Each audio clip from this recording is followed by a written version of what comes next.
በቁም ነገር አለመወሰዳችሁ፣ እንደ ተራ መታየታችሁ፣ ዝቅ ተደርጋችሁ መገመታችሁ፣ ማንም እንደፈለገ አፉን የሚከፍትባችሁ አይነት ሰዎች መሆናችሁ ህመም የሚለቅባችሁ ከሆነ፣ ምቾት የሚነሳችሁ ከሆነ፣ ሰላም የሚያሳጣችሁ ከሆነ፣ በዚህ መንገድ ትሪት ከመደረግ መውጣት የምትፈልጉ ከሆነ ይህ ትምህርት ይህ ቪዲዮ በትክክል ለእናንተ ነው።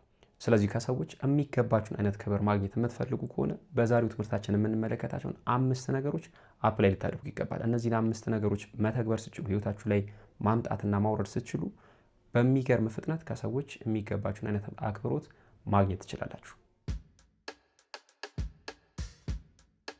የመጀመሪያው ክብር ራስን ከማክበር ይጀምራል። ክብር ከሰዎች አይገኝም። ሰዎች እንዲያከብሯችሁ የምትጠብቁ ከሆነ፣ ሰዎች ያከብሩኛል ብላችሁ የምታስቡ ከሆነ፣ ወይም ደግሞ ሰዎች እኔን ማክበር ከጀመሩ በኋላ ራሴን ማክበር አለብኝ ብላችሁ የምታስቡ ከሆነ ይህ የስህተቶች ሁሉ ስህተት ነው። ክብር ከሰዎች አይገኝም። ክብር ስታንዳርዶችን ሴት ከማድረግ ይጀምራል። ማንም ሰው እንዲያከብሯችሁ አትጠይቁ። ሰዎች እንዲያከብሯችሁ የምትጠይቁ ከሆነ ይሄ ላለመከበር ፈጣኑ መንገድ ነው። ማንም ሰው እንዲያከብሯችሁ አትጠይቁ። ጓደኞቻችሁ እንዲያከብሯችሁ አትጠይቁ። የስራ ባልደረቦቻችሁ እንዲያከብሯችሁ አትጠይቁ። አለቆቻችሁ እንዲያከብሯችሁ አትጠይቁ። የፍቅር አጋሮቻችሁ እንኳን እንዲያከብሯችሁ አትጠይቁ። መጀመሪያ ራሳችሁ ማክበር ጀምሩ። ራሳችሁን ትሪት የምታደርጉበትን መንገድ ሰዎች ሲመለከቱ በዛ ልክ በዛ መጠን ትሪት ማድረግ ማክበር ይጀምራሉ። የመጀመሪያው ቁልፉ ነገር ራስን ማክበር ነው።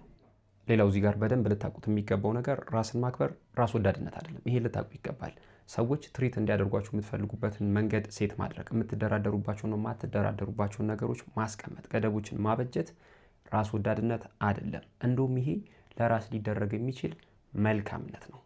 ይህን ቅድም እንዳልኳችሁ ከማንም ምንም አይነት አክብሮት አትጠይቁ። አንዳንድ ጊዜ ራሳቸውን ከማያከብሩ ሰዎች አክብሮት እንዲሰጡን እንጠይቃለን። ራሳቸውን ያላከበሩ ሰዎች በምንም መንገድ በምንም ምክንያት እናንተን ሊያከብሩ አይችሉም። የሚያከብሩበት ምክንያት አይኖራቸውም። የእነዚህ ሰዎች ፊድባክ፣ እነዚህ ሰዎች እናንተን ትሪት የሚያደርጉበት መንገድ የእናንተን ማንነት፣ የእናንተን ወርዝ፣ የእናንተን ቫሊዩ አይገልጽም። ስለዚህ በምንም መንገድ ሰዎች እንዲያከብሯችሁ አትጠይቁ። ራሳችሁን በማክበር ብቻ እንዴት ከሰዎች ትሪት መደረግ እንደምትፈልጉ ማሳየት ትችላላችሁ። ሁለተኛው ክብር ከማይገባቸው ሰዎች ራቁ። ይሁላችሁ ይሄን ነገር በደንብ እንድትሰሙ ይፈልጋለሁ። እዚህ ጋር አንዳንድ ሰዎች አሉ፣ በቃ ክብር የሚባል ነገር የማይገባቸው ሰዎች አሉ። በቃ አክብሮታችሁን እንደ አላዋቂነት የሚቆጥሩባችሁ ሰዎች፣ ወይም ደግሞ እንዳይደብራቸው እንዳይከፋቸው ብላችሁ ዝም ማለታችሁን አይታችሁ እንዳላያችሁ ማለፋችሁን እንደ አላዋቂነት ቆጥረው ሙድ ሊይዙባችሁ የሚሞክሩ ሰዎች አሉ። ከእንደነዚህ አይነት ሰዎች ጋር ምንም አይነት ቅርርብ ቢኖራችሁ፣ ምንም አይነት ትውውቅ ቢኖራችሁ፣ እነዚህ ሰዎች ምንም ያህል በህይወቴ አስፈላጊ ናችሁ ብላችሁ ብታስቡ እንኳን ከእነዚህ ሰዎች ጋር ያላችሁን ነገር ልታቆሙ ይገባል። እነዚህን ሰዎች ከህይወታችሁ ልታስወጧቸው ይገባል። አንዳንድ ጊዜ የእነዚህን ሰዎች እውነተኛ ማንነት፣ እውነተኛ ቀለም፣ እውነተኛ መልክ በቀላሉ ላታውቁ ትችላላችሁ። ወይም ደግሞ ይሄን ማንነታቸውን እስኪያንጸባርቁ ድረስ ጊዜ ሊወስድባችሁ ይችላል።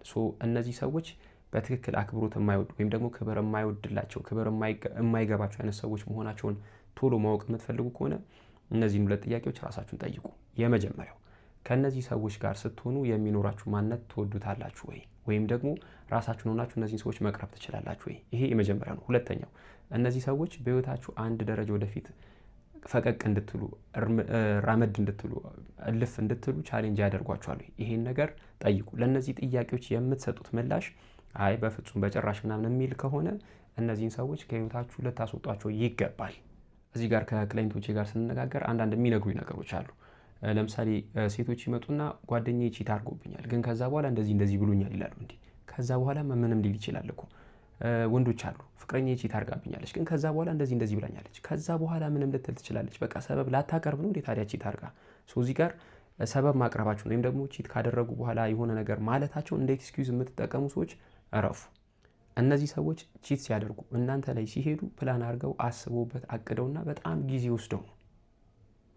እነዚህ ሰዎች አስበውና ፕላን አድርገው ያደረጉትን ነገር ዛሬ እናንተ ስላላችሁ ወይም ደግሞ የሆነ ነገር ስለተናገራችሁ እነዛ ሰዎች ይቀየራሉ ብላችሁ የምታስቡ ከሆነ በጣም ተሳስታችሁ። አንድ ጊዜ ቺት ማድረግ የጀመረ ሰው ከዛ በኋላ የመደጋገም እድሉ በጣም ሰፊ ነው። ዛሬ ያንን ነገር የምትቀበሉ ከሆነ በጣም እርግጠኛ ሆኜ የምነግራችሁ ነገር ነገ ከነገ ወዲያ ይደግሙታል። ስለዚህ እንደዚህ አይነት ክብር የማይወድላቸውን ሰዎች ከህይወታችሁ ለአንዴና ለመጨረሻ ጊዜ ልታስወጧቸው ይገባል።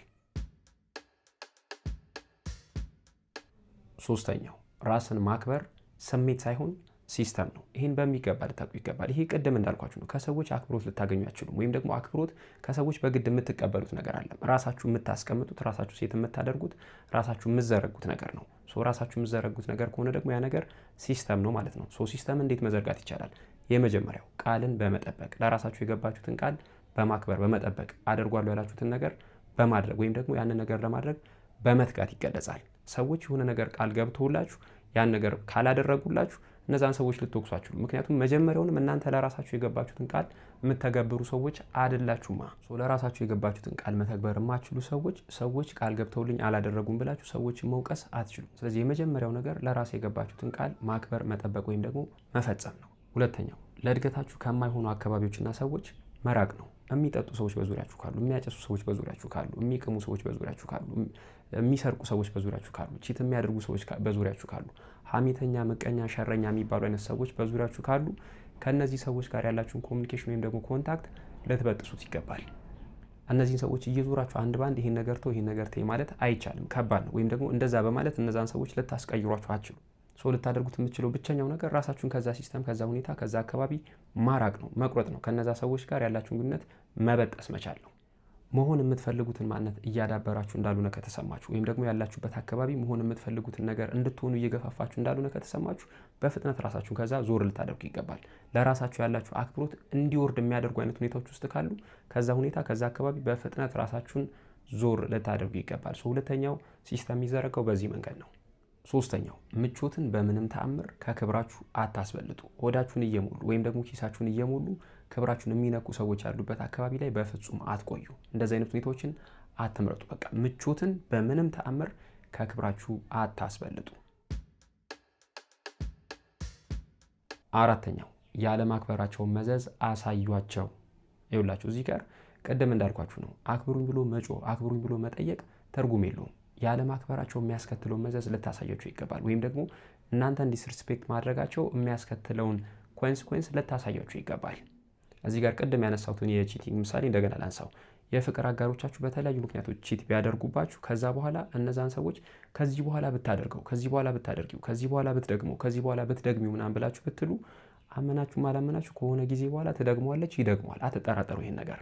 ከዚህ በኋላ እንደዚህ ብትል፣ ከዚህ በኋላ እንደዚህ ብታደርጊ ምናምን ብላችሁ ማለታችሁ አይ ለአንድ ቀን፣ ለአንድ ወር፣ ለአንድ ሳምንት ምናምን ብዘጋኝ ነው ብጮህብኝ ነው ብለው ወደ ማለት ወይም ደግሞ እንደዚህ አይነት ኢምፕሊኬሽን ነው የሚሰጣቸው። ከዛ በኋላ እንደገና ወደ ቤታችሁ እነዛን ሰዎች የምታስገቧቸው ከሆነ ማለት ነው። እዛ ጋር በትክክል ሃርሽ የሆነ ኮንሲኩዌንስ እንደሚከተላቸው ልታሳዩቸው ይገባል። እንደዚህ አይነት በጣም ጫፍ የረገጡ በጣም ከልክ ያለፉ አይነት ዲስሪስፔክት የማድረጊያ ነገሮች ከታዩ ከነዛ ሰዎች ጋር ከዛ በኋላ በንግግር ወይም ደግሞ በቃላት የሚፈታ ነገር አይኖርም። ወደ ተግባር ልገቡ ይገባል።